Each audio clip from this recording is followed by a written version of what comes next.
And welcome to Sports Chat, fans. This week we have some stuff. We've got spring sports winding down, spring practice about to start, and of course the NFL draft is going on, among other things. Yeah, went to the Big Dale League Invitational Track Meet yesterday. Campbell County had a good showing. I'm not sure where they ended up finishing the teams rankings.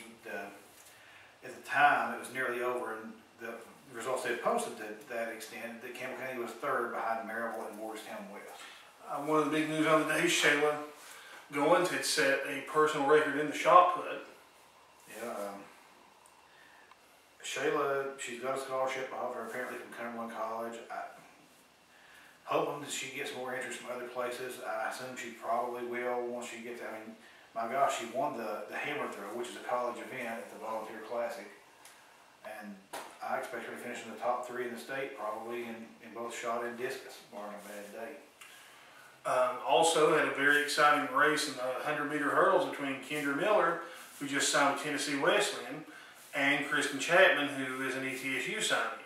Yeah. 1/100th of a second. That's as close as you can get in a race. I mean, it was literally probably an inch separated the two. Great hurdle race for the two of them. Both were just very close to their personal records in the race. Chapman also will be officially representing East Tennessee in the pentathlon, as she auto-qualified with a second-place win. Last year she went as an at-large. Now she's just very good overall. Good, of course, the state champion high jump, which is her best event. But you know, she does well in the long jump, the triple jump, that 100-meter race, the 300-meter hurdles.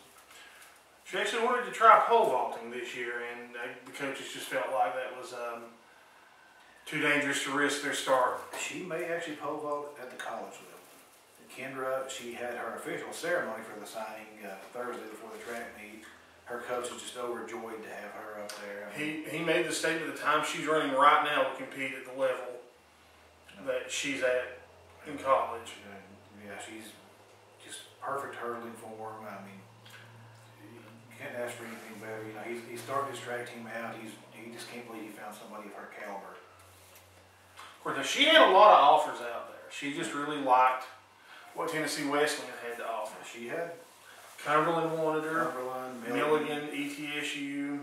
She had a lot of interest from a lot of different schools. You know. Now, interestingly enough, in Milligan will be her former teammate Haley Cox will be throwing for them. They're conference rivals. Yeah, obviously they won't be competing against each other head to head in any events unless somehow Kendra decides she's wanting to throw with them. Because as Haley says on the video we uploaded, I hate to run. You know, you see local kids moving out, getting college scholarship offers. Ben Arnold, with all the boy plays at Cumberland Gap, will be signing with Tusculum to play basketball this week. That's why we stress the importance of trying and participate in sports. Go out for the football team, the track team, you may get a scholarship offer. Tanner Torres from Anderson County just signed to play at Maryville College, which is a very strong program, produced Scott County's head coach in Jared Laverdier. I mean, you just never know. You never know. There's colleges out there looking for people, and you get thousands of dollars. I mean, literally, the scholarship offers are generally between $4,000 and $10,000 for non-football, and that's just a lot of money to be given out like that. Okay, one of our lights just died, but hopefully the spotlights keep us going. That's something you can see us, hopefully. If not, you can still hear us, and let's be honest. If you're watching it to look at us, you're watching for the wrong reason. Baseball team won yesterday to advance in the West tournament, which is a big tournament that a lot of good teams use to warm up for the district tournament. Softball played Knoxville West yesterday, and congratulations to Mary Hickman. She actually hit a home run out of the park over the right field, right center fence. First one of the year for any of the Lady Cougars. Now, Mary's going to be missed next year. She's an outstanding athlete. Very good softball player. Makes a lot of big plays for them. So the ROTC program will miss her too. I'm sure she did a lot of their competitions. Next Monday, not this one coming, but the one after May the 7th, I believe, spring practice starts. We'll have some big spring practice coverage. Yeah, we should have. We're going to take total coverage to a new level with spring practice. Quite a bit of video for you of the coaches, the players working out, full, you know, whole 9 yards. Well, you're really looking forward to that starting up. At the Collegedale, Tennessee spring practice ended. It was a typical spring practice, other than the, the Rick Rogers blow up that happened in the middle of it. But the heat's on for Dooley. He knows it's on for him. Now he's got a win. He's got an offense that's just loaded for bear as far as receivers Quarterback, go. And with Devin Young and Rajon Neal, there's some new wrinkles in the backfield. Impressive depth of the offensive line coming back. There is no more there yet. 35 starts or something like that for each offensive lineman, or 30 starts or so. It's just a ridiculous level of experience now. And then the youth excuse is gone. He's gotten some full recruiting classes, 3 straight now top 15 recruiting classes. The lack of talent excuse can't be used anymore. There are no excuses left. The schedule sets up easy. We lost Arkansas off the schedule. And, anything less than 8 wins would be a moderate disappointment. If it's another 6 or 7 wins, that's a huge disappointment and probably will end the Derek Dooley era. And, the end of his era right there. 8 wins or bust, basically, for him this year, I believe. And that's not a lot to ask. It's not a lot to ask. When you have 4 built-in wins on your schedule, with your, really, close to 5, even. I mean, it's hard to say built-in wins because they lost to Kentucky last year, but they should beat Kentucky. I mean, every year you should beat Kentucky. It was a ridiculous disaster not to beat them. They should have beat them. You should beat Vanderbilt every year. They're playing 2 lower teams. They're playing Georgia Southern. That's a win. And NC State's not very good either out of the conference. I mean, literally, to get to 8 wins, you just have to finish 500 in the conference. Missouri probably should be a win. I would think so. Now, interestingly enough, Florida up here in Neyland Stadium should be a win. Interestingly enough, with Missouri, is actually, we got our season ticket order forms this week. The most expensive single game ticket you can order is Missouri. I guess they're people thinking, it's going to be the new team. $70 a ticket. That's actual ordering from UT price. But I cannot see any team having more depth, experience, talent on their roster this year besides Georgia, Alabama. And, Georgia should be actually set up to be the team in the East this year.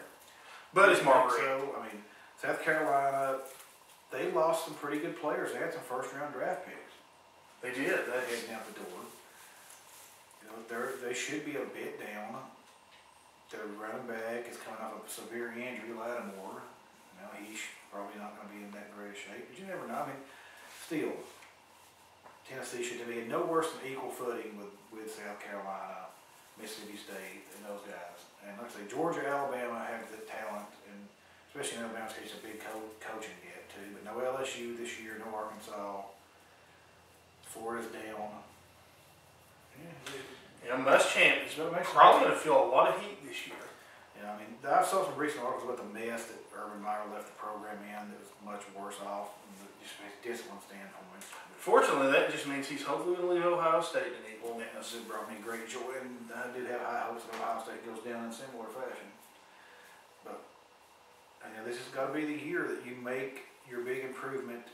You get to a bowl, preferably win your bowl game, and have another huge recruiting class. And then your legacy set, you're on the right path at that point. You got some good quarterback depth even after Tyler Gray leaves. Got some good wide receiver depth. Your offensive line, you got depth at every position now. And this is a make or break year.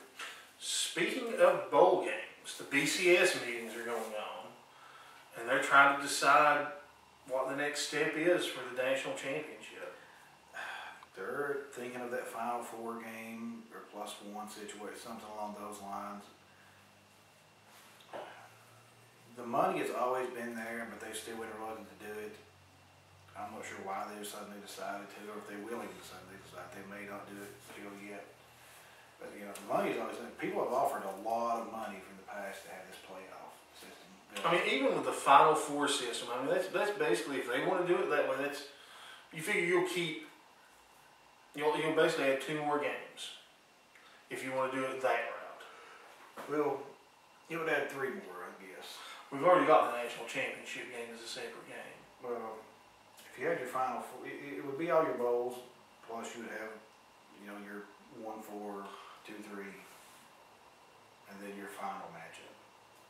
So we'd say, if you have 4 teams, Team 5's going to complain. If you have 12 teams, Team 13 is going to complain. It's just going to be, somebody's going to complain about it regardless, but any little bit helps, in my opinion. And frankly, it just puts that much more quality football on TV. And hopefully Tennessee can be back in it, like they were the first year the BCS came along, managed to win that championship.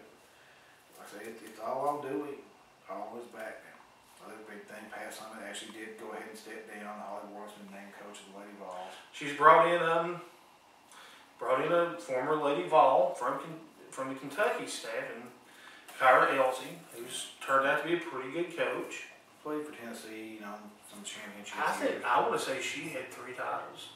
No, she was on that run of the Schmeigel Holzball era championship winning teams. She was on at least 2 of them. She never on all 3 of them. But she was a good player. It's not going to be the same as it was in Tennessee. I don't think will ever be the power that they were. No. But, you know, we talk about coaching trees all the time. Pat Summitt, 49 of her former players are coaching or have coached on the college level. She was a coach spawning factory, you know. None of them had overwhelming success, but some had some pretty good success.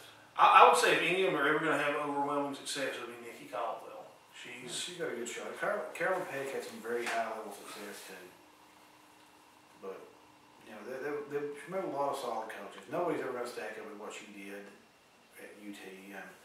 Gino Ariema may actually pass her record if he wants to coach long enough, but he'd have to coach a pretty long time to do it. He's probably going to get her in, actually, he probably will get her in the championship numbers. Right.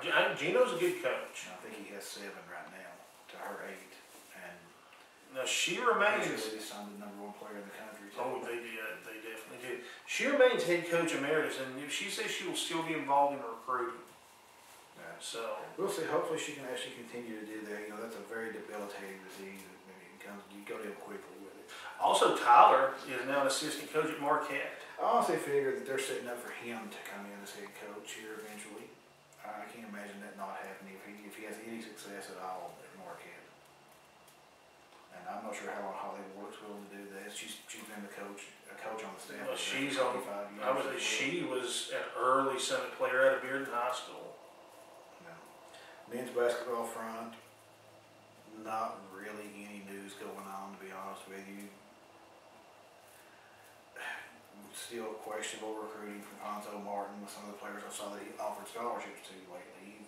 He's still recruiting like he's at a mid-major and making just strange decisions on who he offers, in my opinion. I agree. I don't know if he's not in that big college mindset. We're pretty much stuck with him for a bit. Yeah, he'll have a couple more years to work there.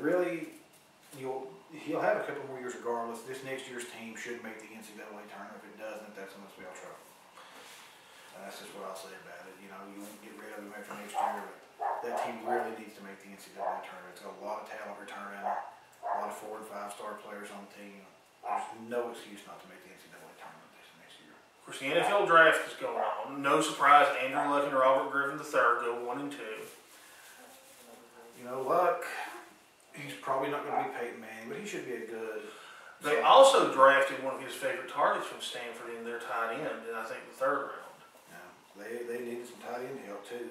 Because a lot of players bailed out of Indianapolis when Manning left. Malik Jackson is the first vol taken that I know of. He'll be joining Peyton Manning in Denver. I'm really just so odd these days to not see Tennessee players in the 1st round. The other thing people says, well, there's no high school talent in Tennessee. 3 players from the state of Tennessee drafted in the 1st round. None of them played for Tennessee. One of them from Knoxville Catholic is going to be playing he played college at Notre Dame, not surprising from a Catholic star, and he's gone to the Vikings with pick number 29. 3 first rounders though from the state, and they claim has no talent. It's like I was looking at the Rivals 150 in basketball as well. 7 players on that Rivals 150 are from Tennessee. Martin has to get some of those players. Exactly. But there's enough talented players in Tennessee to field good teams with, and they always have been. And Tennessee's always been a really high-level recruiting school. And it's starting to slow down these last couple of years. There should be some NFL draft picks the next few years. Right, you figure Bray, Hunter, and even Rogers They should are high rounders. all probably be first-round draft picks, barring something bad happening. In Tennessee, since the NFL draft started, #1 school putting NFL prospects, and this is a long time. I'm talking back to the 20s or 30s. A long time. Tennessee has put more NFL players in the NFL than anywhere else. Fans, I believe that will about wrap us up for this week. We'll be back soon. The big 50th episode is coming up, and we'll see you at the games.